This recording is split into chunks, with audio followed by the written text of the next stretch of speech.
Hey guys, welcome to Pop Culture Curiosities, where Gabe and I, and occasionally other people, tell each other stories from pop culture that interest us. And we vent about it and tell each other, and we're like, wow, it's crazy, right? So crazy. My voice is a little bit gone. I don't know why. It doesn't hurt. I'm not sick. I think I've just been using it too much. I think the universe is just like, you need to stop talking. No, don't stop talking. How will we hear this story? Thank you. So I have a story for you because we've been taking the fandom non-specific, definitely not TARDIS time machine on like little trips, right? We've been going back to like the 90s, the 2000s. We went back to 70s one time, but you weren't there for that. Oh yeah. And then we've done like some, like, we went back to earlier this year. Yeah, January. Yeah. So I thought we'd go way back just to make sure that we still know how to do it. And we're going back to 1937. Is that before, or is that during like the dinosaur extinction, like a few years after? That's so long ago. I'm sure a lot of people from around that time are like, you jerk. Just kidding. It's the end, towards the end of the Great Depression, I suppose. Or the 30s. Yeah. Started in 29, ended in 1940. Yep. Oh, fun times. Right in time for the war to start. Oh, yeah. And we got back on track after that. But before all that, it's technically still the Depression. But there's one guy who's having a really good time. Only one. And it's Walt Disney. Of course. Walt Disney has just come out with... Wait, I should probably take you back. Oh, can you hear the driver? Oh, yes. We have to go back to the 30 where people wore rock underwear and rode their apatosauruses to school. Yeah. Whoa. Oh my god. Royalty-free music. Activate. It's actually Spencer's own original music that he made for us. Oh, okay. Yeah, that's his. He made it. He was just like, let me see if I can make something that kind of sounds like that one franchise that we're definitely not a part of in any way. Spencer, did you copyright it? He should copyright it. Copyright it, Spencer. Do it right now. Right meow. Right meow. Do it right meow. At least do the poor man's copyright of like mailing it to yourself so that if somebody was like, but it's mine, you're like, no, it's not, because I can prove that I had it before you. I have a date. This is important. Yep. So it's 1937. The economy's not great, much like from when we left. Although, unlike where we left, people aren't actively striking yet. We will touch on unions a little bit, though, like a little bit, which seems appropriate considering yesterday SAG went on strike. Yep, and we stand with the Writers Guild of America and SAG. Pay them. Pay them. It sucks, but the only people to blame are the giant corporations that won't pay people. Yep, and they're giving these statements like, oh, it's not feasible to spend all this money as they're on an island that they flew to on their private jets and they're relaxing on their private yachts. Cut the CEO of Netflix's pay. He makes like what, $100 million or something crazy. He makes like a lot of money. Oh gosh, and I know the Disney CEO, the Discovery CEO. I remember reading something because I know with that spinoff that I don't like talking about with Naked and Afraid. Apparently, some of the survivalists from the show are like, yeah, the CEO got like $250 million last year and and is basically capitalizing on the suffering of the people on Naked and Afraid and whatnot. So like they can get a budget cut. Like you can cut that in half and they'll still live comfortably. Wait, what spinoff of Naked and Afraid? I don't remember any spinoff of Naked and Afraid. Well, there are 10 of them now, but I'm talking about the competition one that I don't like talking about. It's weird. Every time we try to talk about that one, we just black out and wake up and go, "Where are we?" That's weird. It's the Bruno of Naked and Afraid spinoffs, which brings us back to Disney because Disney doesn't like Bruno. Oh, well, Disney loves Bruno. Bruno's family didn't really like Bruno, but Disney's like, we're making that Bruno money now. Well, in Luca, there's the Silencio Bruno. That's right. But no, what did Bruno do to them over there? Yeah. Because Lin-Manuel Miranda was like, I just picked the name because it sounded cool and I could rhyme it with other stuff. And they're like, what did Bruno do? This is not fair. Because I think there is Luca and then one other where they're like, we don't like Bruno. So it's just like, oh. Yeah. But anyway, that's one of Disney's most recent movies. Let's talk about Disney's very first movie. Snow White. The first full I can't do that run on a good day. My voice is just like, please don't make me try to sing. Even on a good day, we can't run that. That's not in our range. Yeah, first, not just Disney's first feature-length animation, but first feature-length animation ever, of all time. Oh. Before this, there had just been shorts, and Disney was neck and neck in like a East Coast, West Coast battle with Max Fleischer, which could be that's probably going to be a whole other podcast episode by itself, because it is a wild story. There's like plagiarism, and there's like, they hated each other. I remember, or I wonder, there was a movie that The Lion King was based off that was pretty much the exact same thing, except for they changed, or Scar was like a lioness previously. I think it was called like the White Cub or something like that. I wonder if the Kimba thing. Oh, I think Kimba, there's more to that than people who are just like, Disney stole it want you to believe, I think, but we might also have to dig into that one because I'm not actually sure. I don't know that much about that one. Just that people are like, it's stolen, and some people are like, actually, it's not, and I've never actually read about it. I've heard very little, so I'm like, plagiarism with Disney? No, never. But Disney had just put out Snow White, and Snow White was like ridiculously popular because it's still a good movie. Like it's still like very like pretty, and I just recently watched it, and I'm like, yeah, the animation is like really crazy, especially considering what they didn't think they could do at the time.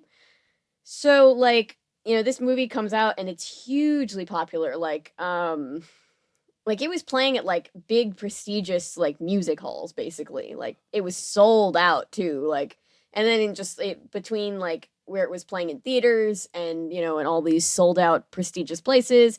And then they reportedly made $2 million in 1937 money just on merchandise. Like it was crazy. Oh like Disney was just like printing money off of this. Like everybody was like, what is Walt Disney going to do next? Because believe it or not, Walt Disney was seen as kind of like a little guy in the industry. He was kind of seen as like indie. It's kind of hard to imagine, right? Oh my gosh. So, you know, it was kind of this small studio who made Snow White, and then after Snow White, that's when they really expanded and it got much more bigger. Much bigger. Much more bigger.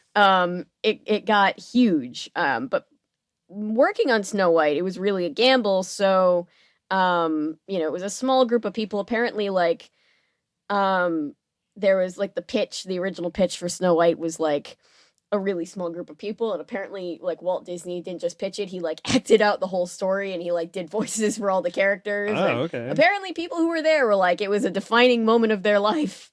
But yeah, it was like this small kind of familial community. So after the movie, Walt Disney, who kind of saw himself as like an uncle to all of he was only like 36, but like he saw himself as like the wizened uncle that was like fun but had life experience, right? To all of his like workers who were like probably our age or younger, right out of school. I'm gonna pull up this on my phone. There's an article in the Disney like historical archive that I was pulling as a huge resource. Also, I've been obsessed with this particular story for like 3 years since Defunctland did a whole like basically mini documentary video about it. So go watch that one. It will be much more concise than the way that I describe it here. And there's a lot of like historical photos and things. Ooh.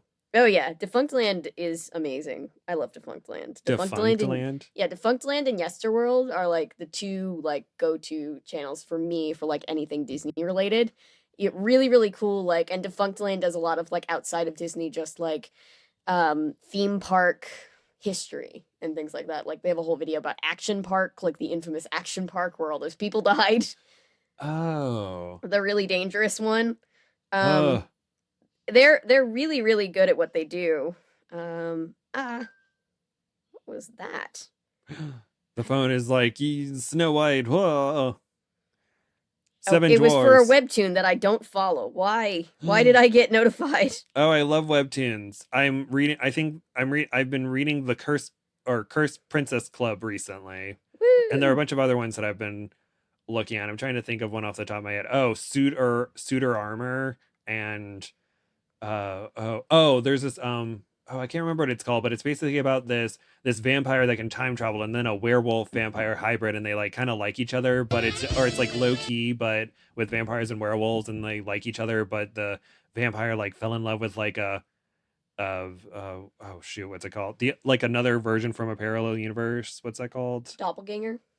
Not or a a variant. Variant. Yeah, so he fell in love with like a variant version of the werewolf guy, and it's just like scandalous. Anyway, yes, sorry. No, you're good. So apparently before, like back in those days, Disney was, like I said, a smaller company. They kind of had like this quote unquote like family kind of like camaraderie. And there was just a lot of kind of weird stuff that went on in that office that probably shouldn't have, but it was 1937 and it was a very small company. Like there was this one guy, and again, if you watch the Defunctland video, he goes into way better detail into this.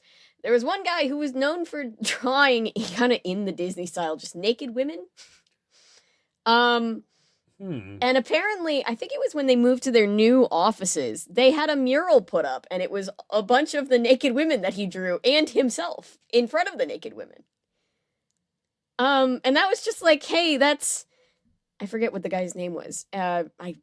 Of course I don't have it in my notes, but they were like, that's that guy, the guy that draws naked women. Oh, okay. I mean, I have nothing against that kind of drawing, but like in the workplace kind of thing. Apparently Walt Disney like kind of brought him into his office and was like, suppose it got out that a Disney animator was drawing naked women just like in their spare time on the job. Please don't do that. Yeah. I'm sure that's a workplace violation.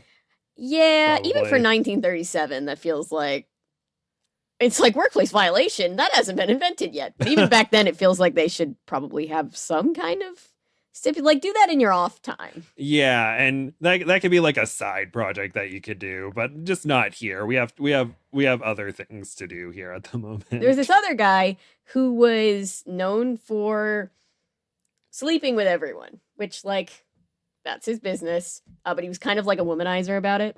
Oh. And then things got weirder when they brought in the actress who did the live action modeling for Snow White, because they were basically I think they were rotoscoping at this time.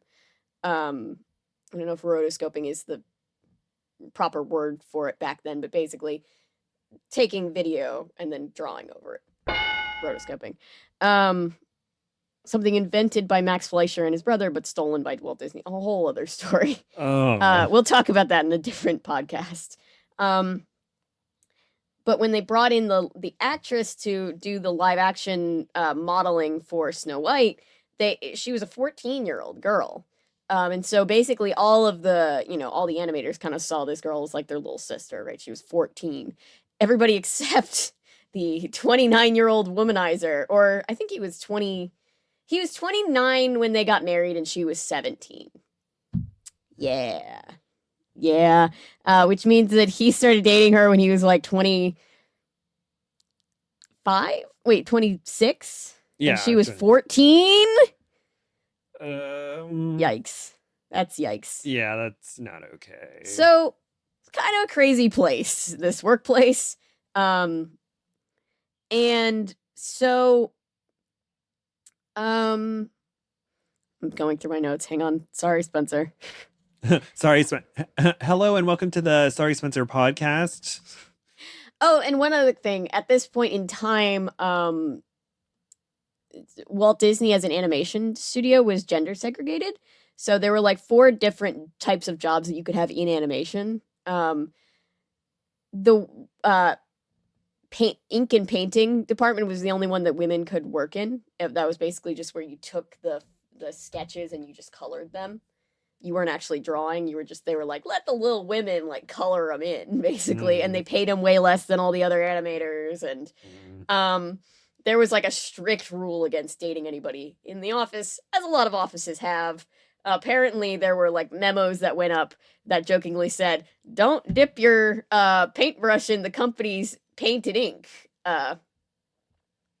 A euphemism. Oh, okay. However, that didn't really work. A lot of people got married who met in that department, which is like good for them. Like, as long as you're not harassing people, but apparently a lot of the women at that time got harassed and they weren't getting paid enough and they weren't very respected as animators because they were seen as not actually doing any animation work, even though they were doing a crucial part of the animation work.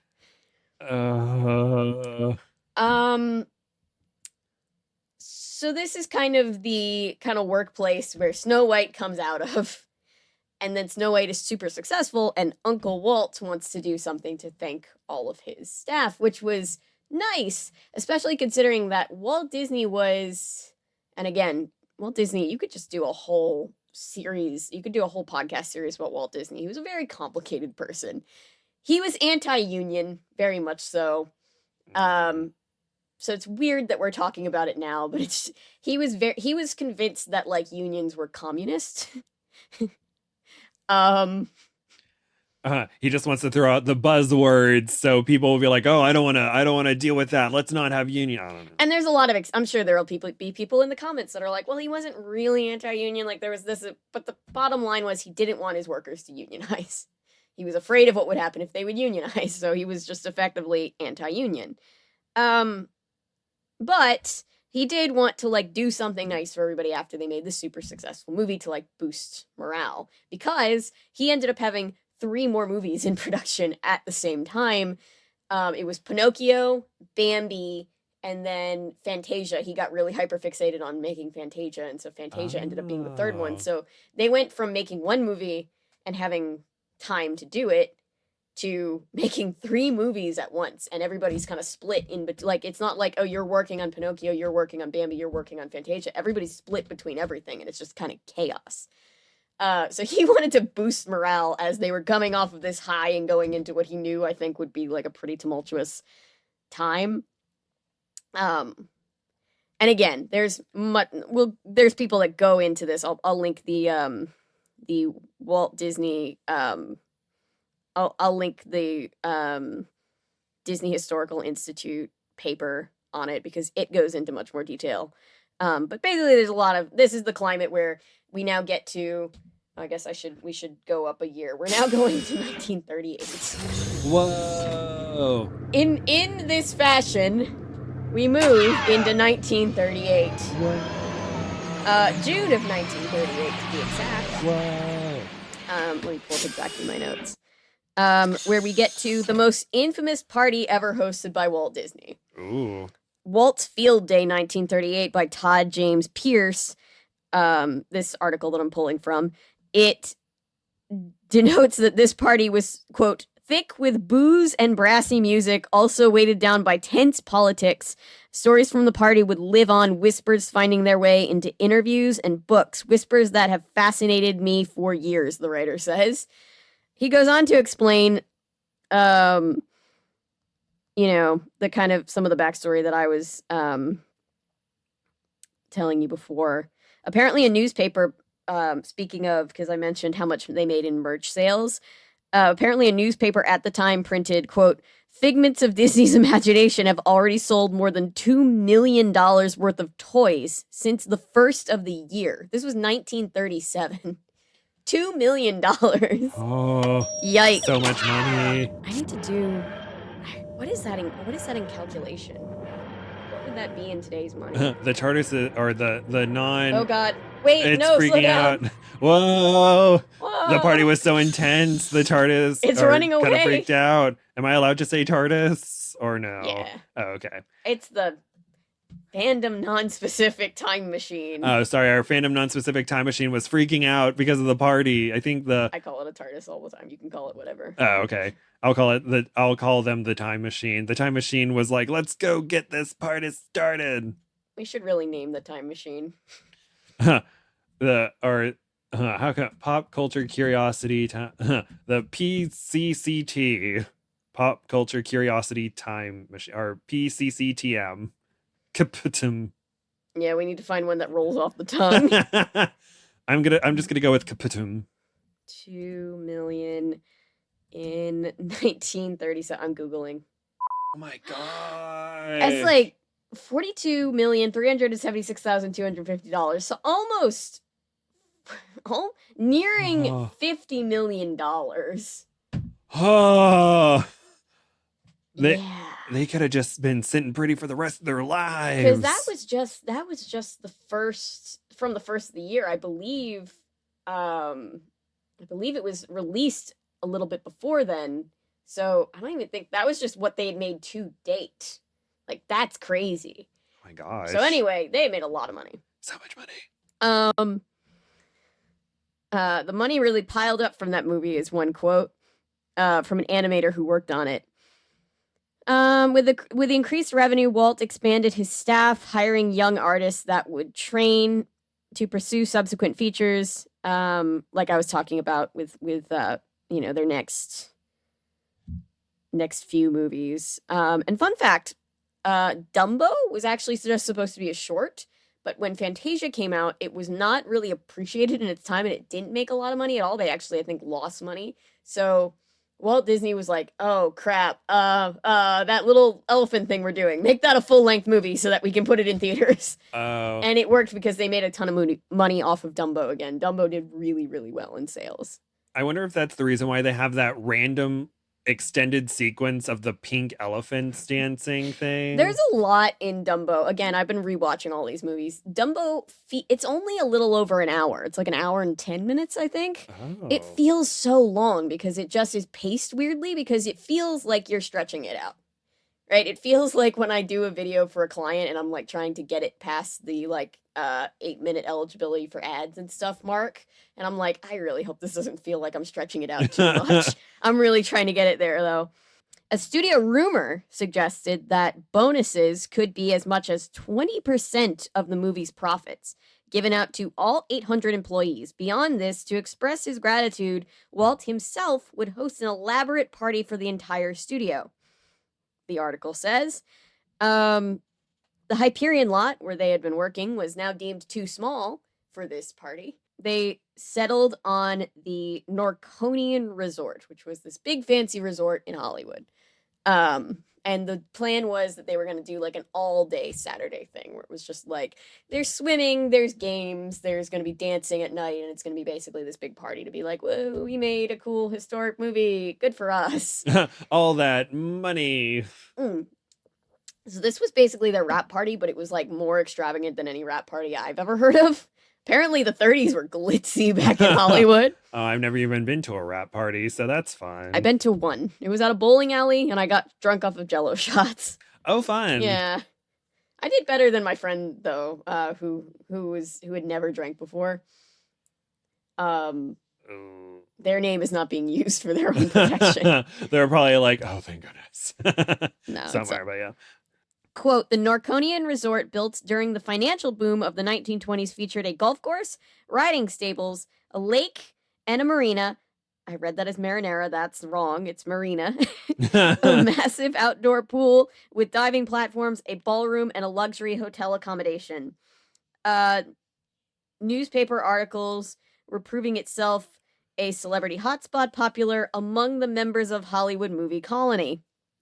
So, really swanky place. So they basically rent out this swanky hotel, right? Because he's Walt Disney, and he's like the most famous, lucrative dude in the world right now. Everybody else is in financial crisis, but Disney's like, wow, everything's great for me right Oh, now. I'm just imagining like a bunch of people off to the side listening to the music, and they're like, why? The entire facilities of the Lake Narconian were offered for the day of June 4th. Guests would not be charged for either lunch, dinner, or dancing, and free use of the pool, golf course, and the ping pong tables, badminton courts. All of this would be included. There would be like small fees for like horseback riding, like kind of like when you go to Six Flags and there's like extra stuff, right? You're like, your ticket gets you into most things, but if you want to ride the golf carts, it's like an extra $15. Oh. And I think they had to buy their own booze like at the bar, but it was like cheaper prices and stuff like that. Oh, okay. Fun fact. Wait, I'll get to that in a second. Sorry, Spencer. There's so much about the story. I'm just trying to keep it as linear as I humanly can. Oh, here's the cool thing. Thanks to this, the Disney Historical Institute. Here's a picture of the dining hall. Ooh. Like a retro picture. That's so fancy. I know. I'll have to send this whole thing to Spencer so he can maybe put this in. Spencer's like, damn it, you just made extra work for me. I'm sorry. Sorry, Spencer. We appreciate you. We do appreciate you. Walt himself, the article notes, like Walt was, I don't want to read the whole thing directly from the article. Walt was in his mid-30s, which was kind of seen as middle-aged back then, which is sad to think about. The life expectancy was not great in 1937, 1938. But Walt was like 36. He was married. He had kids. You know, he was like a settled down guy. So his idea of like a party was like, you know, kicking it. Let's like, let's go sit in the sun and maybe swim in the pool and have dinner and go home, right? What he forgot was that a lot of his employees were in their early to mid 20s. They were not settled down. They were very much still like dating. A lot of them were dating coworkers. So much so, by the way, there were so many marriages and like relationships that came out of the no dating policy in the workplace, that the invitations on this thing said that anybody coming could bring a guest, like a +1. But if you were married to or involved with somebody at the company, that was your +1. Oh. It was almost like a punishment. It was just like, you didn't follow the rules. Good luck. You can't bring your mother or anything like that, or anyone like that. They don't get to party because you broke the rules. Yeah, so they were picturing a very different kind of rap party. I can't imagine this because I'm in the later half of my mid-20s. My mom rounded up my age to 30, and I almost cried the other day. I was like, Mom, I'm 29, I'm so 26, I'm just like, which neither of us are old. We're still in our 20s, but it's like I've always been this kind of person. I wouldn't want to go out and like be on a drinking bend now. Like none of that sounds fun. Yeah, even when I was in college, I was never like, yay, drinking, because I remember I was on a study abroad and there was like a bar that was like because we were in San Salvador and there was a bar like a few miles away, and there would be people that'd be like drinking a lot, and I'm just like, we have to walk back a few miles. Why are you drinking so much? And I would drink a little bit, but I'm like, oh, this is fun, and like that's the craziest I've ever been. But yeah, I tend to like, if I ever I probably can count on one hand the times where I've drank and I've had more than one drink ever.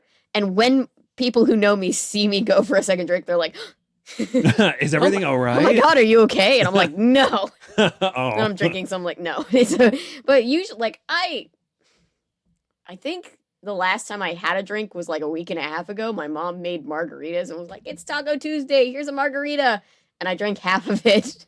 And before that, I couldn't tell you the time before that. Like, I don't drink that much. But anyway, 1938 was wild, and all these animators had been cooped up in a tiny little studio, and like unionization threats and everything were hanging over their head, and their boss didn't like that their girlfriend was in the next department over. So they were all just kind of like, you know, getting a little wild, or ready to get a little wild, which is funny because I think we don't think about, like, we think about the 30s as like everybody being like very like proper. So the idea of just like Disney, the family company, in like the wholesome age as we so naively remember it in of the 30s, uh drinking benders. Like, we've just come off of the like prohibition era. Like, drinking is newly legal.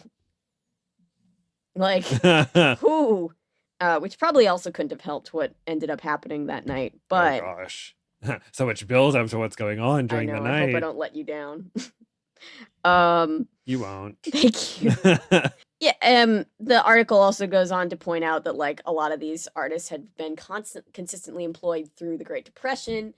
Their artistry was being like heralded as like the greatest thing ever, so they felt secure in their job, right? They weren't planning on getting fired. Walt and Roy, quote, some of the married adults as well foresaw a leisurely outdoor event that would appeal to middle-aged family men, similar to the social festivities held by other studios.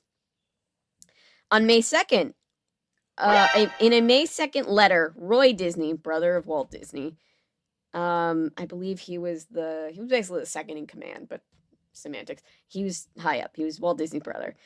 He sent a letter out to everybody in the staff, calling it a field day, a general good time, and telling one of the staff members, George Morris, that it might do him well for him to be back on that day. So, like, just chill. It's just gonna be a chill day. We're all gonna be calm. It's just gonna be calm. Everyone's gonna be calm. Be calm.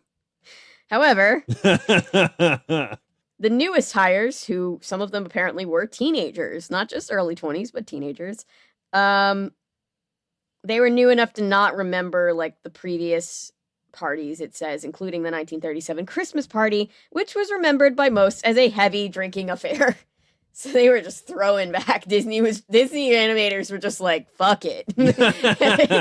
Ooh, what a lovely day. Oh, this isn't water, too bad. Which kind of explains a lot of Disney. Like, some of those early movies, it's just like, they just let Dumbo get, like, drunk off his ass in that one. What were they thinking? Oh, they were drunk. They were probably drunk. Someone saw the pink elephants and was like, let's make that into the movie. Yes, everyone's going to love it and understand. It's going to be great. Yeah, some of the poor decisions kind of make sense when you're like, oh, they weren't sober? That's so surprising. Side note, May 2nd is my birthday, so I'm sure Spencer saw me react in a way that was like, but yeah, May 2nd Your birthday is the anniversary of this. of this, not even the night of the field day announcement going out. That's just like, it's going to be a leisurely, fun little family day. Woo! Everything's going to be great, everyone. Everyone's just going to be calm.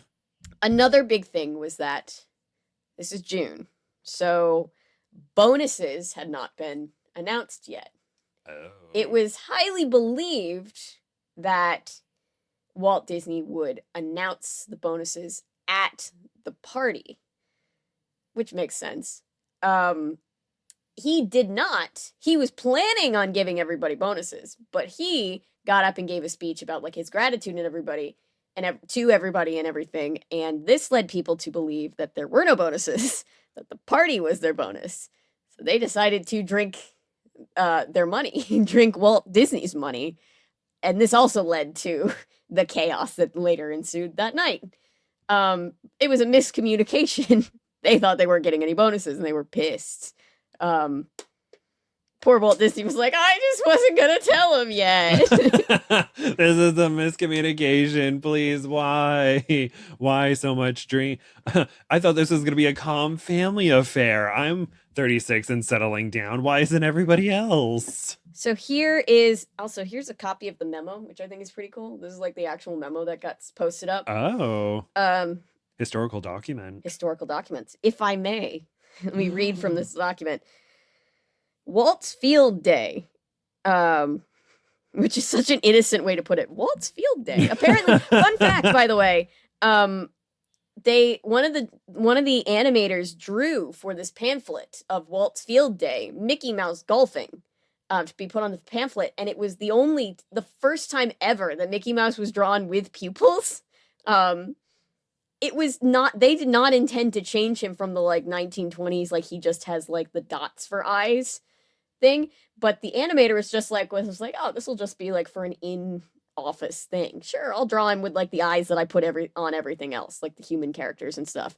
And then all of the other animators that were in charge of Mickey were freaking out and we're just like, are we gonna have to learn to do this now? And he's like, just because he thought it was funny to mess with them, he was like, maybe. And they're like, is this how you guys are advertising Mickey now? And he's like, I don't know. So they all started drawing him with eyes. And so that's how it happened, was because of this day. One animator got a little spicy and then just decided to meme his employee or his other coworkers. And it just went too far. And they're like, Mickey has pupils now. He evolved. Yep. He evolved with the times and the field day party. The following information, this is from the actual thing that was posted up. The following information will be of interest to all individuals who are planning to attend Walt's Field Day. How to get there. Drive east on Alicio Street. This is very tiny, like typewriter print, I'm sorry. To Garvey Boulevard, Highway 99, like they give them the whole directions. They do like drive out to the Foothill Boulevard. It's like, it's very historic. Oh, gosh, can you imagine trying to get there without GPS? No, they had to like give them step by step. I remember being a kid and like, printing it out. Somebody would have a birthday party and like they'd print out directions and like put them in with the invitation. It's like, here's how to get to our house. And that's one of those things that already makes me feel old because kids don't believe you. Oh. Like, they didn't even get to print out directions. They had to, like, type them out, like, step by step. Like, at the fork of the road, go right, and then go up the hill. Like, I imagine a bunch of people, or someone has their +1 with a map out that's just, like, highlighting, like, okay, we need to go this way on this road. They're, like, arguing over the map. Everybody's parents argued over the map at one point. They're like, no, you're reading the map wrong. And then that argument just turned into, you're reading the GPS. You're not listening to the GPS. It says the hotel grounds will be open at 8 a.m. The first scheduled events will start at 10 a.m. It is most important that upon entering the grounds, you register at a designated spot for your guest and yourself. This registration desk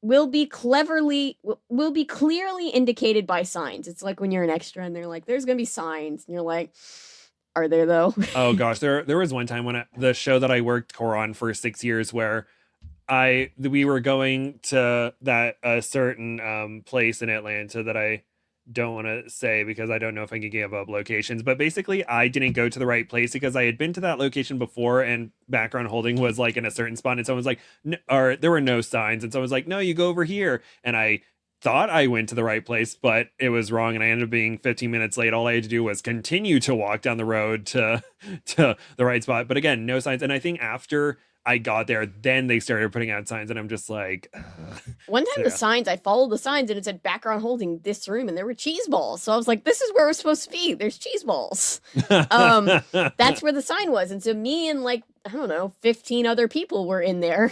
And like, it's like our call time is in 20 minutes, 15, 10, 5 minutes.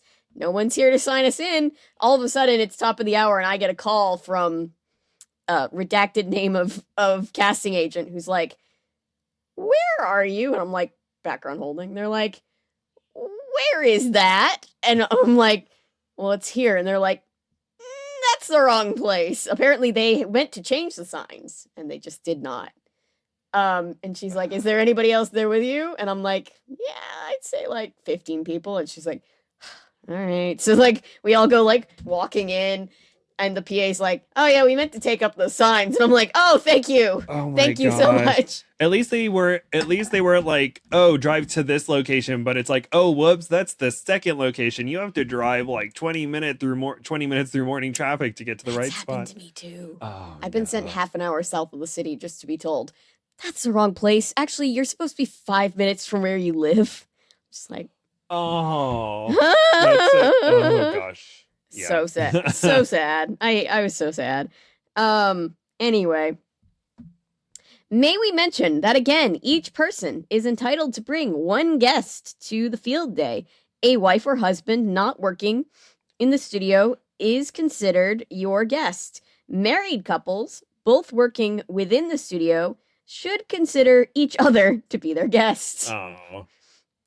And then it goes on to bring your own swimsuits,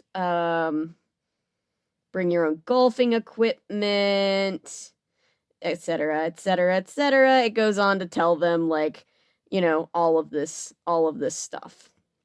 And basically is like, gee golly, it's gonna be a great time. Oh boy. Oh boy. I can do that easier now that I don't have a voice. I'm just like, huh?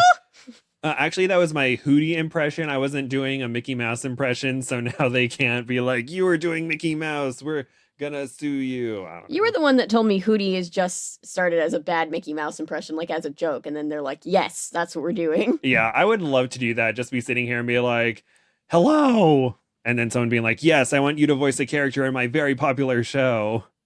Yeah. But yeah. Hello there. Hello, I'm from the north. Please book me to be your voice actor. So 8 days Anyway. after this official memo, on May 10th, a lighthearted, humorous memo, everybody saw this memo and went, that's going to be boring. Oh. And so they sent out a little joke memo of their own. Oh. So it was basically a practical joke. It says, the memo offered an irreverent reintroduction to the party. Walt is playing host, the memo began, in an old-fashioned picnic field day strawberry festival quilting party, to name it. Basically, they were like, that's girl stuff, swimming and chilling out and being happy. Where's all the fighting and men stuff is what I take to mean that. It's like, oh, 1937. The following paragraph struck a note of sexual play. Married couples within the studio, we're sorry to say, should consider each other as their one guest for the day. In other words, it serves you right. It's That's what you get for marrying someone we told you not to marry. The implication, of course, was that the field day, at least for bachelors and bachelorettes, would have strong overtones of flirtation and romance. Flirtation and romance. Oh my god!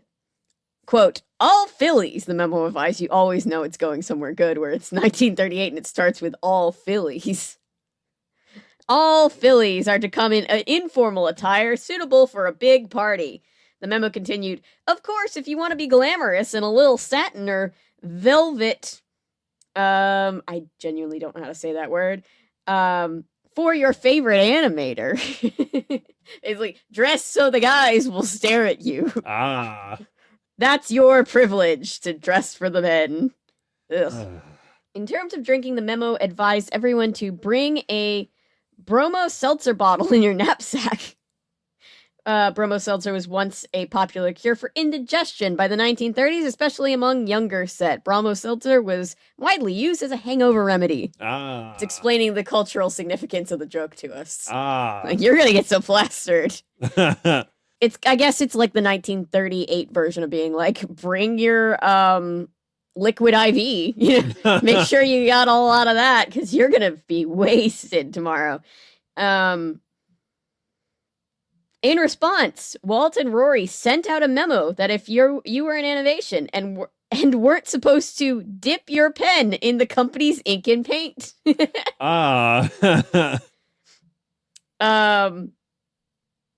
Behave yourself with the ink and paint girls. The ink and paint girls were where the girls, like I said, the girls were only allowed to work in ink and paint. So it was a double entendre. On Friday, June 3rd, long before the party officially began, staff of the Narconian resort placed barriers on access roads to keep away sightseers and curiosity seekers. They previously hosted parties for other studios and assumed, albeit wrongly, that a Disney studio party would include, as one newspaper predicted, hundreds of movie actors and actresses to create this memorable event. And they're like, it'll be so glitzy and wholesome. It's Disney. Mickey's gonna be there. He wasn't. Boy. He wasn't. Oh, darn. It would be memorable, this article says, but not for the reasons assumed by the Narconian staff and local paper. That evening, a small group of Disney employees arrived at the hotel and checked into their rooms, where they rested up for a big day. Following morning, starting around dawn, Carloads of artists headed up towards the desert. We went up early Saturday morning, Catherine Kerwin, the ink and paint girl, remembers. Very early with a friend. The artists look forward to a good weekend, perhaps a crazy weekend with a lot of drinking and hopefully some mention of bonuses as well. But it got off to a fine start. There was golfing. They did relay races. They went swimming. They had a diving exhibition. I think this is a picture from the diving exhibition that they were doing. Ooh. Look at all the look at the old fashioned. You can kind of see it with the people over here, like the diving caps and the I don't know, just the. Oh, that's so 30s. Oh yeah, the hair. Oh my gosh, the hair really was fantastic in the 30s. They must have spent so much time. Or was that, or no, that was in the time of like hairs, the funny hair. That's the 70s where they just hairspray for 20 minutes. Yeah, 20s and 30s were like when they did like the faux bob where they would like pin it up under Oh, yeah. and then like have all the pins. I never understood why in old commercials women, when they would like be disheveled, all their hair would get longer. It was because they would be pinning it up and then the pins would come out. Letting your hair down, disheveled. Walt was actually not there in the morning. He came later in the day because he was back in Los Angeles. It says the USC was conferring on him an honorary master's degree as part of their graduation ceremony. So he had stuff to do back in the city. So he was like, I'll come later. I'm sure they'll be fine without me. They were fine without him, but it was afterwards that things really started getting crazy. In Walt's absence, the reporter followed... Okay, so reporter was out there covering stories, and it says in Walt's absence, reporter would follow Walt Disney's older, more reserved brother Roy from event to event. Roy was not into like big social gatherings, it says.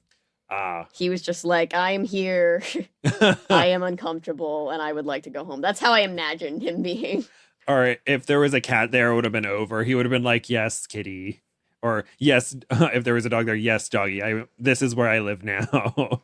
Sometime in the afternoon, after the picnic lunch was over, the drinking began in earnest.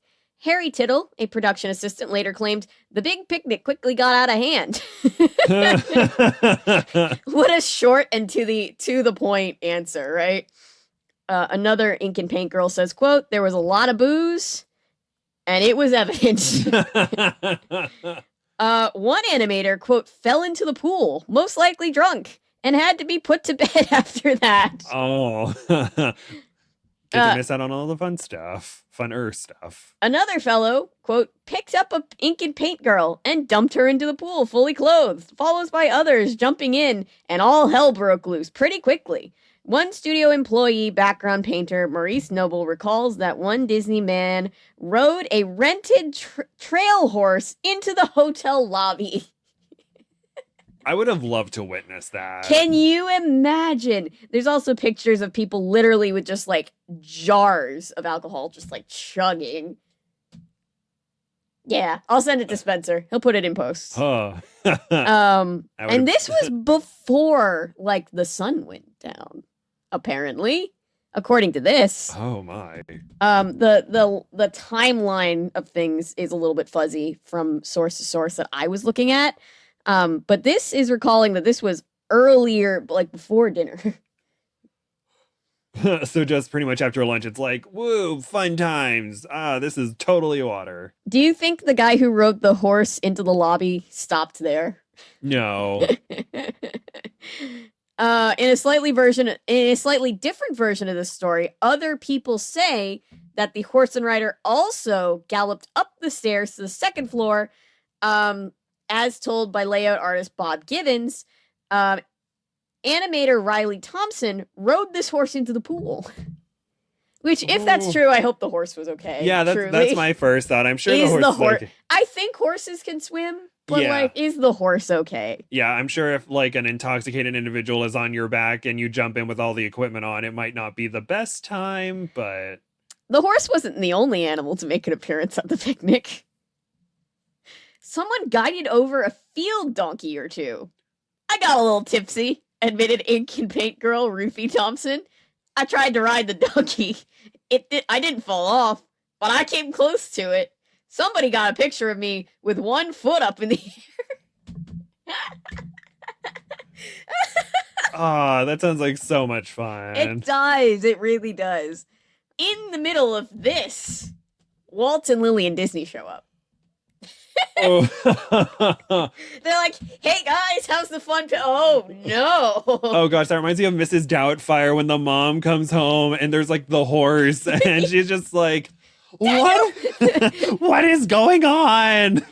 You ate my begonias. That's what I'm thinking. Oh, and then she's like trying to pull the plug and he's just like, wait, oh, hold on, that horse drank a lot of water or something like that. Yeah. Or might kick you. I don't remember what the joke was. I'm sorry, everyone who likes to watch Mrs. Doubtfire. I haven't seen it. I mean, I've seen it somewhat recently, but yeah, I think you're right. Yay. I'm right. Spencer's like, he was not. So again, this story kind of lives in legend. So even this article that is like, I'm basing I'm using this as the main source just because this is like the Walt Disney Historical Institute. So I feel like that's like the core of the stories, but there's a lot of like gossip about what happened and everybody tells the story a little bit differently. And because this was so long ago, I mean, we're here because, time travel, but because this was so long ago, in the modern day, a lot of people who were at this party are no longer with us. So we've kind of just got their stories and the retellings of their stories to go off on. So Walt and Lillian arrived just before dinner. In one version of the story, Walt was so shocked by the scene that he turned around and went home. But this has been repeated in more than one book, but certainly cannot be true because there are pictures of him at the dinner. So he couldn't have been like, it couldn't have been like the Simpsons grandpa meme where he comes in and then he turns right around and he leaves. Like he takes off his hat and coat and without stopping, he just pops a Yui and puts it back on and leaves. Couldn't have been that. There's pictures of him at the dinner.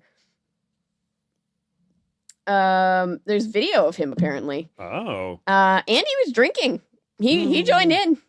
Yeah, Walt Disney was like, as most people were in that day, like an avid smoker and a drinker. And Disney probably would prefer you don't think about that. Oh. It's like in Saving Mr. Banks where like they allude to him smoking because there's like one quick scene where like they're like send Mrs. Travers in and he's like furiously putting out a cigarette, but like that's the only time you saw him because apparently he would just like smoke because everybody did. It was like the 50s and 60s when that movie took place, and even before that, like everybody smoked. It wasn't like a weird thing. Almost everybody smokes in the film industry now. Yeah, you see all the memes where it's just like, or no, that's not how you hold a cigarette. Spencer cut. In the days leading up, Walt likely saw the sexualized parody memo. Walt understood the pressure under which many of his men worked. Walt probably understood that this party would have some wildness in it, especially after the drunken escapades of the previous year's Christmas party. They're still talking about that Christmas party. I want to know what happened at that Christmas party. They're like, it's like the bite of 87. Was that the bite of 87? We can't be the Christmas of 37. Oh God, it's gonna happen again. All my life, I've tried to keep that from happening again. What he did not expect was how far this party would exceed the wildness of the previous events. After dinner, as captured in home movies, and there is also footage and stills of this, somebody decided to play a practical joke on the boss. Ooh. So they got a cop to go over to Walt's table and tell him that everybody was being too loud. But here's the thing. Walt Disney was so drunk, allegedly. There is video of this, so it's kind of not alleged. He's so drunk that he doesn't even feel threatened by the cop, and he's just like laughing because he's just like, he's not like, they're trying to like scare him as like a practical joke. He's just like, fuck off, copper. That's what I imagine him saying. He's so drunk, he doesn't care. He's just like, okay, that's cute. So apparently that happened. Quote, well, by the time the guy finally showed up, Ward Kimball recalls, Walt was so drunk himself that he kept arguing with the policeman and telling him that he was going to have his badge. Can someone please put that in a movie so we could just see Walt Disney arguing with a cop? I'll have your badge. I'm I'm an overprivileged individual. I will have your badge in my hand by the end of the night. The article goes on to say that this was about the time that a few people were like, I think I'm gonna go. You know, when you're like, have you ever been at an event and you're like, things can only go down from here. Yes. I will see myself out. A few people did that. Quote, I myself didn't stay. Animator Dick. I don't know why I'm giving all these people Southern accents. The further back in time we go, the more I just imagine everybody living on a farm. Gotta go back to tilling the fields And getting the corn. I left at sundown because I wasn't there with my wife. I had to come home. Aww. Good for him. He's like, my wife is going to kill me if I end up partaking in anything that I'm seeing around me right now. Other people, though, were falling more deeply into the festivities. Something just overcame everyone there, one animator remembers. A strange mood of excitement. And at 9 p.m., the event opened into a dance party. Ooh. With Walt still in attendance, although couples primarily graced the dance floor with elegant moves. Film footage exists of this. Lead animator Norm Ferguson dancing drunkenly with two women. The couple's dance gave way to a conga line. And then it turned into the Big Apple, which apparently, I'm going to read again directly. I'm not trying to read the entire article, but this is going to be summed up better than I can say it off the top of my head. The Big Apple craze started in the previous year in 1937 at an African-American dance club in South Carolina. Basically, it's an exuberant ring of dancers. And apparently, because this was segregated America, right? So, like, because it was an invention of Black culture, people were like, oh, it's risque and sexual for some reason. And so it was seen as like a very like, I guess it was seen as like, I don't know, whatever you insert like sexual dance you can like, I guess it was like twerking of the time. Like, I guess that's the way people saw it, is like, ooh, it's risque, apparently. Oh gosh, I remember in Glee they had a whole thing where the guy, or Will Schuester, was trying to convince everyone to let the dancers twerk, and he was like, oh, this dance was considered too risque. So that's what I thought of. Sorry, continue. Isn't that the one where like the teacher is like twerking with his students and people are like, this is weird? Yes, it was very weird. So basically, the long and short of it is, I guess a bunch of the animators had been to a club where it was an African-American dance hall, and they saw people doing the Big Apple, and then they kind of tried to imitate it, but they called it the Little Apple because they understood that they were kind of bastardizing it, because they were white people that couldn't dance. Yeah. Oh, also fun. Can you see this? Apparently there were these like Walt's Field Day prize cups that were given out for like the official events. Oh my gosh, I would have loved to have one of those. Oh my god, you know that whoever still has it is like, either if it hasn't been sold to a museum, it's just like in some like prized place. Yeah, it's just like Walt Disney Field Day. So yeah, at 11 p.m., there was a dance contest held, judged in part by one of Disney's lawyers. The lawyers were involved. Legals here, guys. What could go wrong? Don't break too many laws, everybody. I'm trying to find my space again. Sorry, Spencer. Sorry, Spencer. Sorry, Spencer. This is a great time to bring up our sponsor, Origami Paper, for the foldable crane in you. Do you have time on your hands? No? Too bad. Fill your hands with origami paper and make your own little crafty little animals. I prefer cranes, dinosaurs, and rabbits. Origami paper. I've never seen you make a rabbit. Oh, I'm just starting to... I can't do them fully from memory yet, but my mom really likes them, so I'm like, I need to do better rabbits. I'll probably make one eventually once I get better at it. It's always the tails that mess me up. I've never been good at origami. I just look at you and Natasha doing it, and I'm like, wow, that's paper that got folded into something else.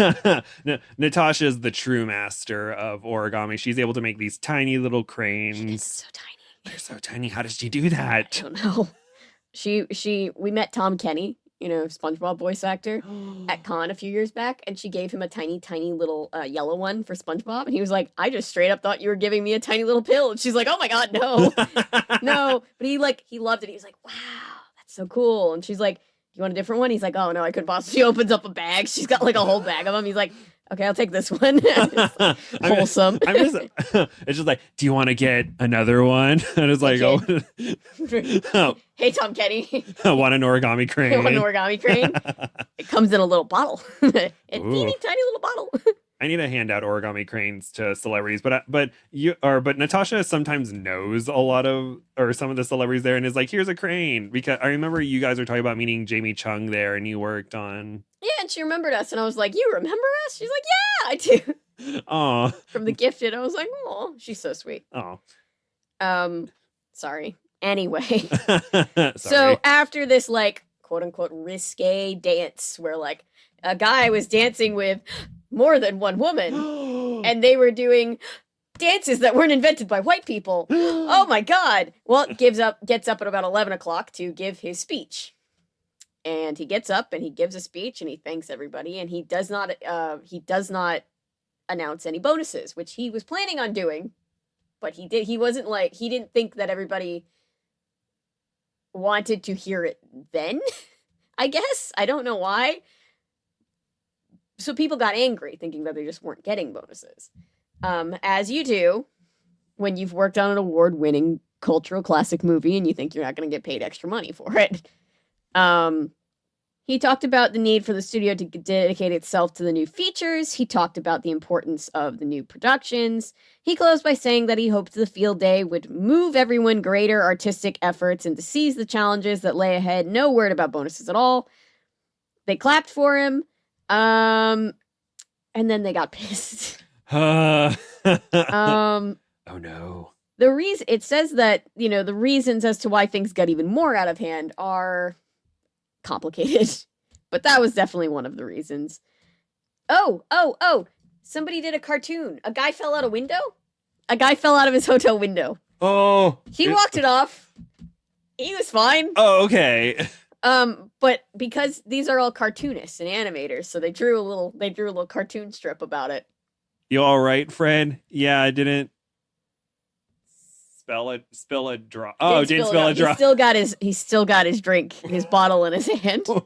Oh, that reminds me of on like one of the seasons of The Bachelor. Apparently, one of the contestants was canoodling with the producer, and they got caught. But at the point where they almost got caught, the guy jumped out of like a 2-story window and ended up like breaking his leg.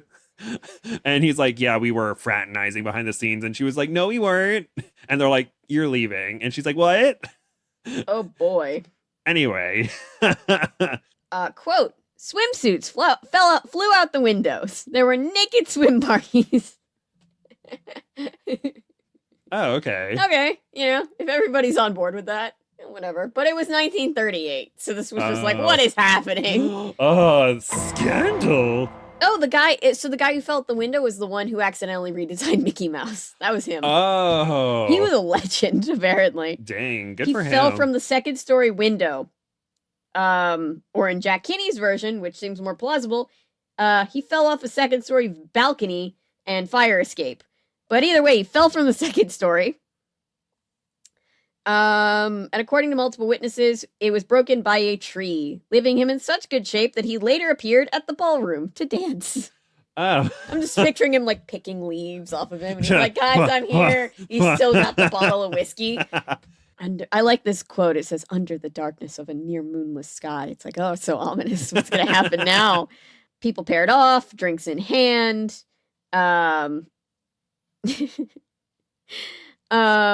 Disregarded gender rules, assigned each floor to a hotel. So apparently, I was reading this, there were 3 stories. It was like kind of like at camp, where it's like you got the first story for the guys, the second story for the girls, and then there's a third story up here for married couples that are staying the night.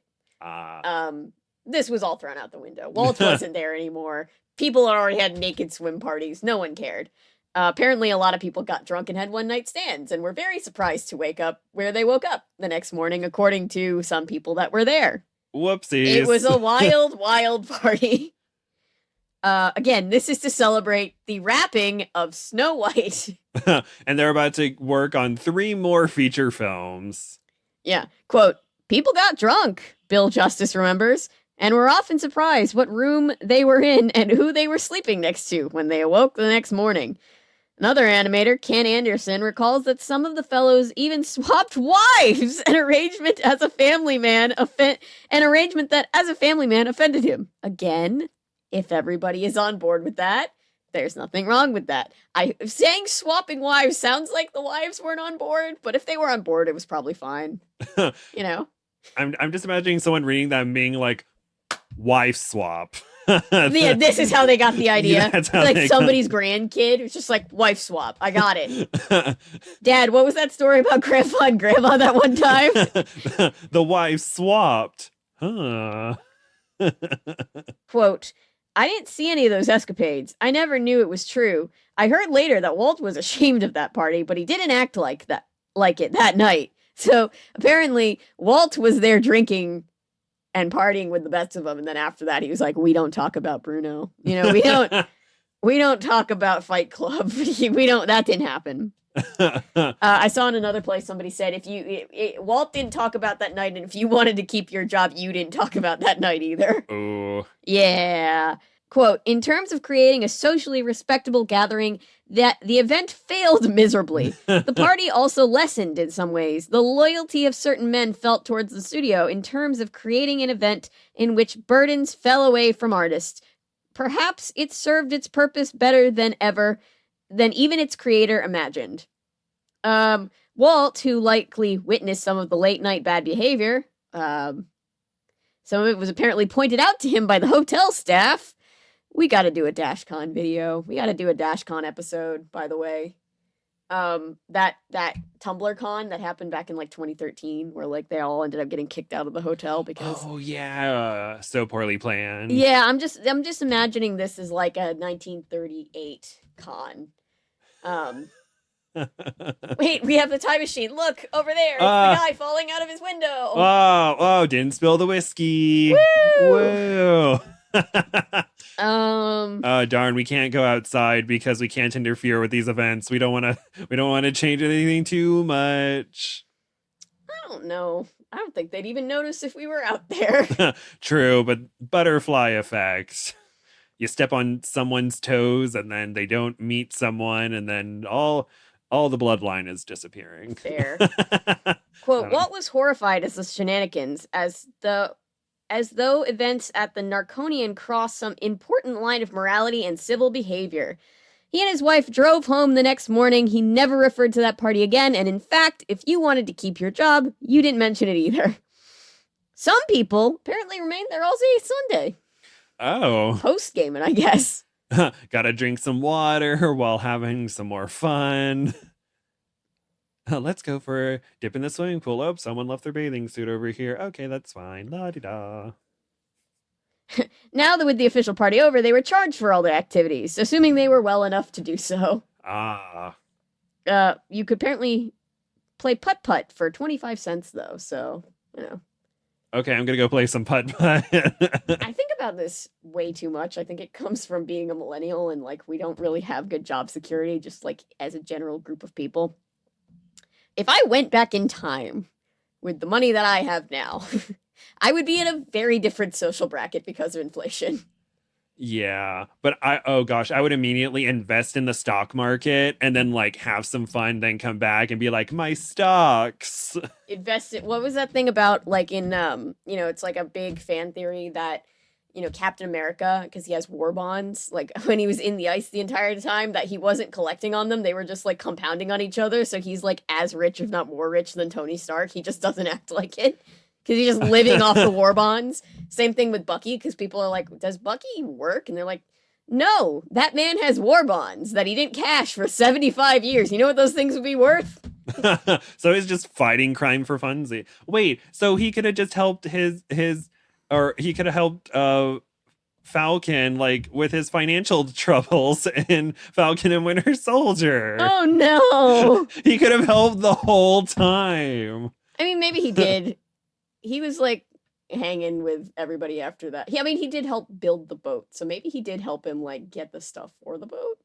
I don't really remember Falcon and the Winter Soldier that much. Or I just really want a scene in like a future movie, like in a future movie with those two, where he's like, oh, Bucky, where'd you get the money for this? He's like, oh, war bonds. They've been there for 75 years, and he's just like, he just like smacks him on the head. He's like, you stupid motherfucker. Yes, and they're like, yes, the second F word used in the Marvel Cinematic Universe. What was the first one? In Guardians of the Galaxy 3, when Star-Lord's Right. like, or spoiler, Oh my God. when Star-Lord's like, get in the effing car. Yeah, I don't swear, everybody. I'm sorry. How dare you? Apparently, at the end of Sunday, they all got kicked out. Oh. They were like, we are tired of you people. Go back to work. You have work on Monday, don't you? Oh gosh, I feel so bad for the hotel staff that had to clean up that mess. Yep. Oh, I really hope they were paid well for that, but knowing society, I don't know. Apparently, this kind of caused some animators who were like used to like the small family feel of it were now like feeling how big it was and kind of didn't want to be there anymore, which is fair, I guess. You go from like knowing everybody to like there's like almost 1,000 people you work in the vicinity of. Like, I'm sure for some of the longtime animators that was probably discouraging. Quote, but on that Sunday morning, as the big night smoldered into memory, these men and women were still mostly unified under a common cause, drinking bromo seltzer, wishing away the booze, perhaps sipping down a Bloody Mary. I don't understand, like, when people are like, if you're hungover, you need more alcohol. I'm like, that feels like not true. I think it's just keep yourself drunk so you don't have the hangover part. Maybe. I think that's what Archer does in Archer, where he's like, oh, I'm just drunk all the time. I've got some family members that prescribe to that apparently it works for them. But we're also Irish in part, so like drinking is like our superpower.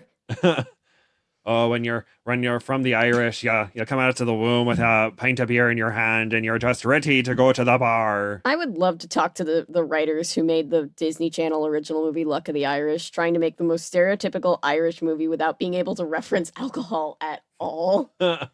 Oh, isn't that the one where his mom's like, I'm a leprechaun, and she's like tiny. She's tiny. And it's just like, what? Okay, cool.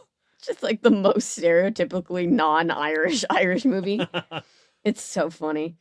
Quote, together they were recovering from the party that celebrated the completion of Snow White, a party that would be remembered for the rest of their lives.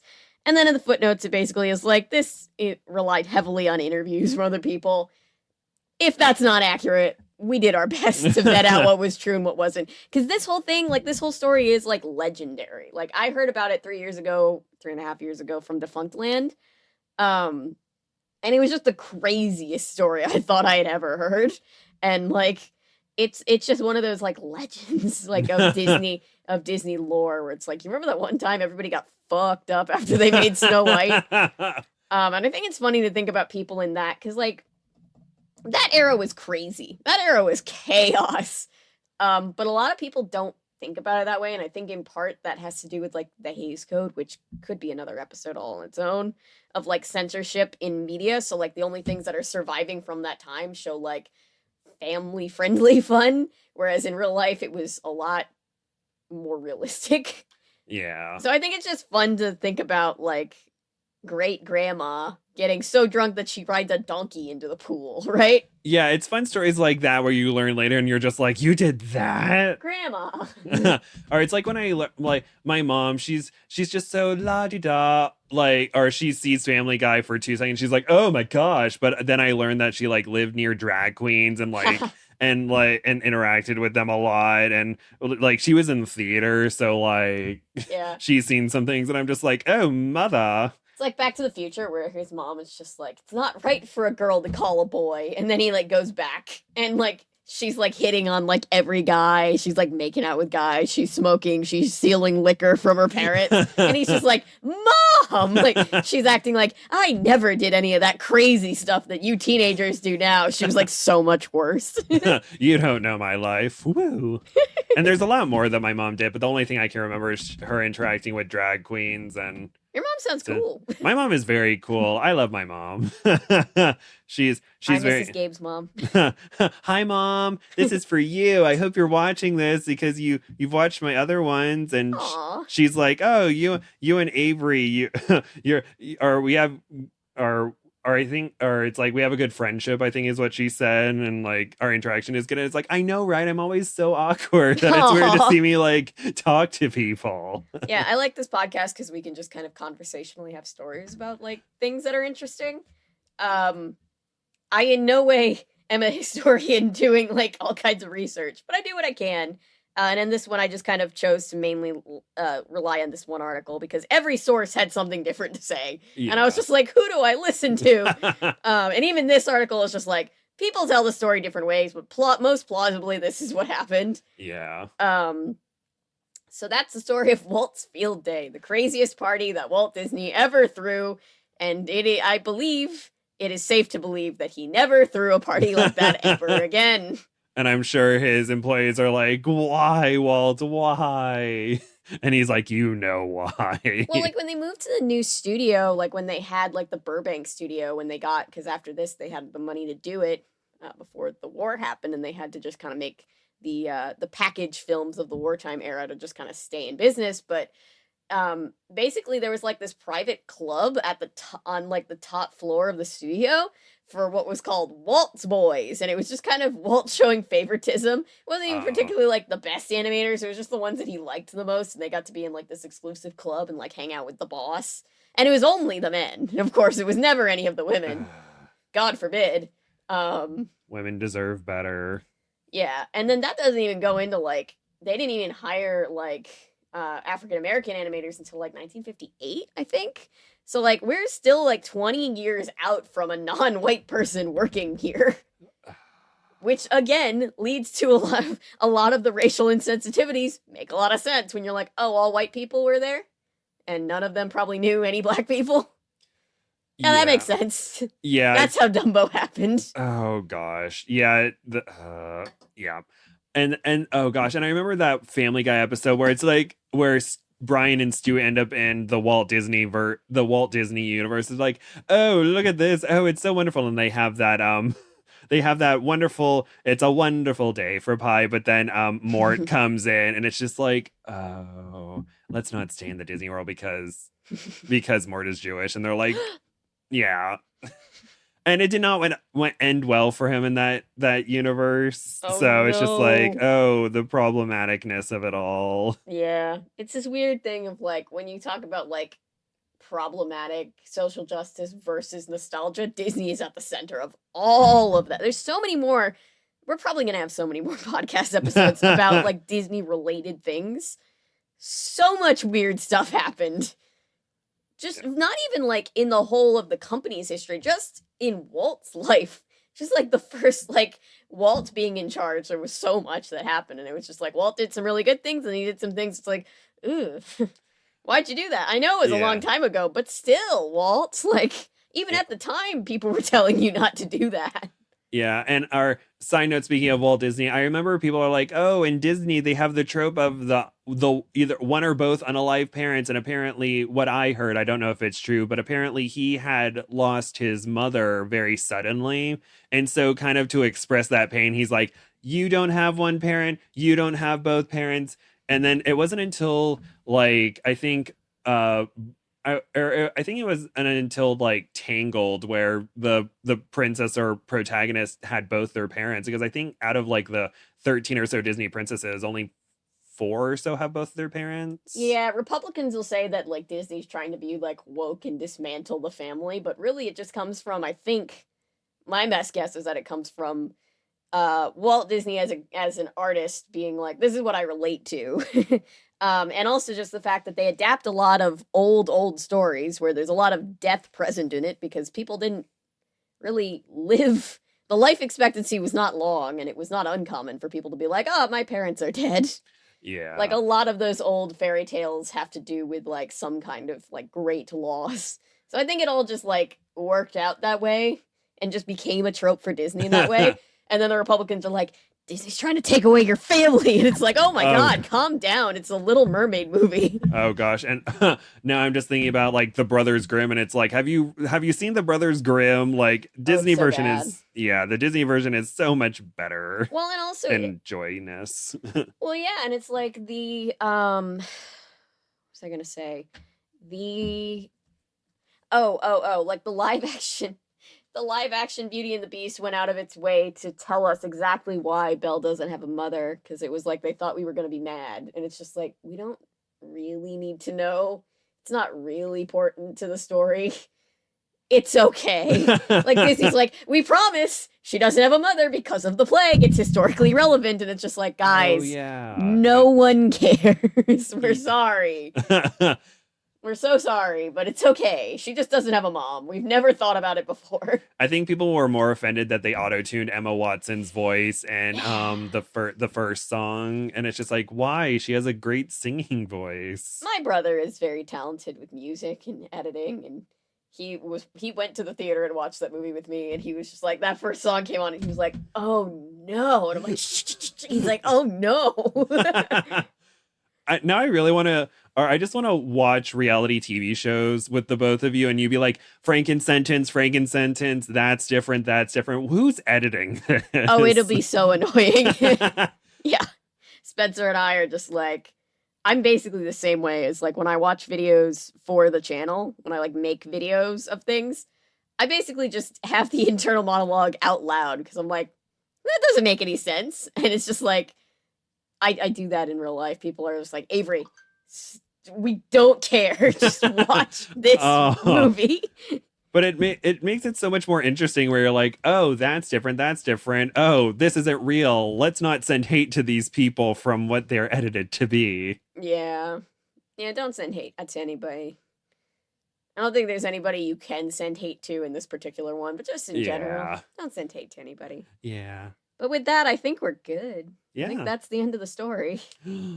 Close, or it's like Disney, or it's just like at the end of a Disney film or fairy tale where you see the pages go in reverse order and then it closes. Yeah. And then it's like Walt Disney Field Day.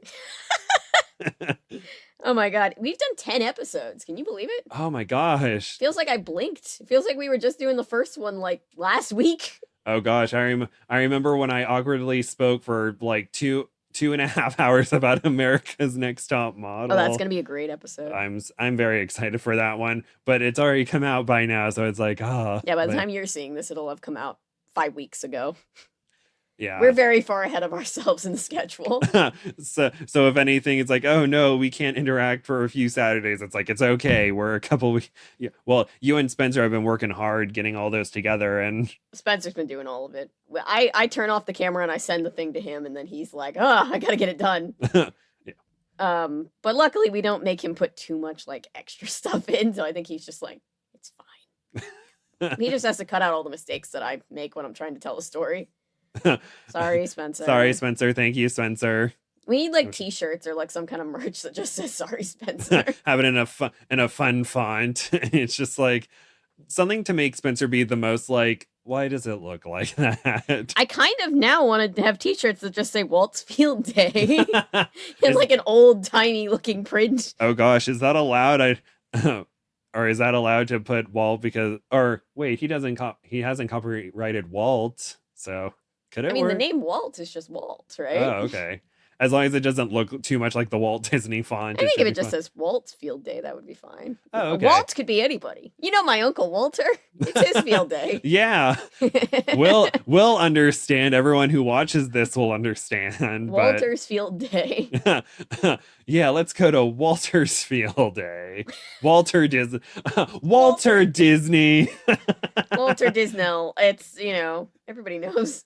Great Uncle Walter Disnell. Disney. Oh gosh. Anyway, what else happened in 1938? We've already been to that crazy party. Oh god. We can observe the last few years of the Depression before the Great War. There's gotta be something more fun to do. Yeah. 1938. I still think nothing out of the 10 times this has been done, or the 9 previous times, nothing has topped George W. Bush choking on a pretzel and Elmo fighting with a rock. Yeah.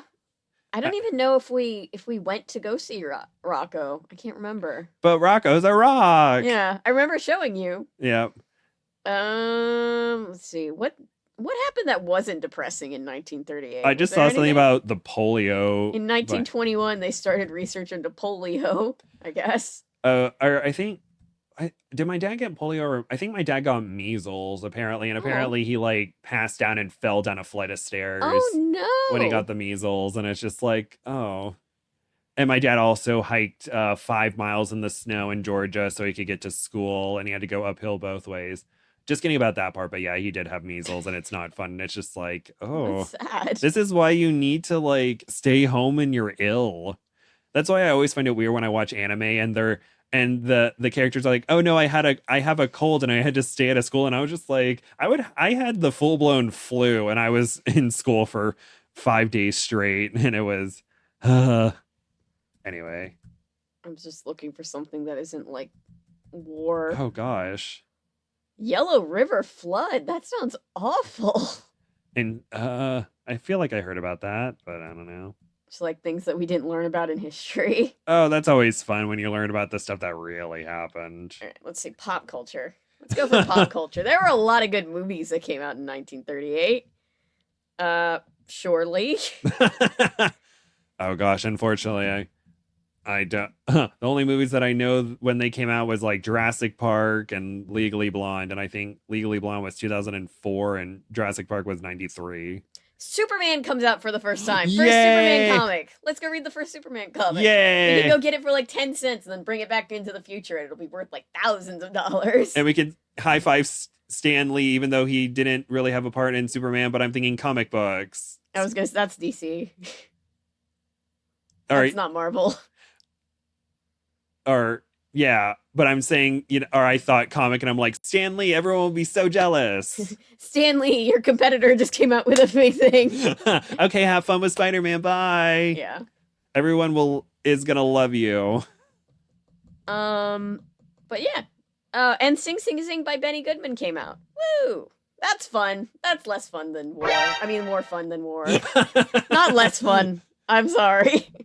Yeah, it's okay. Everything's fine. We're gonna read the first Superman comic. Yeah, let's go do that. Okay. Wait, which one did I put it on? Flash warning, maybe. Oh, Flash is also DC. Bye. Thank you for liking and watching and commenting and subscribing and sharing and rating and what else?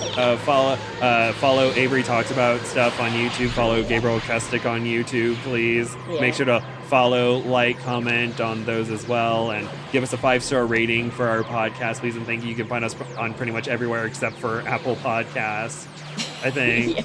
Yeah. Right now. Because Apple is like, you have to have an Apple ID and it has to be tied to email that your podcast is under. And I'm like, and I don't have an Apple ID. I have a Google Pixel.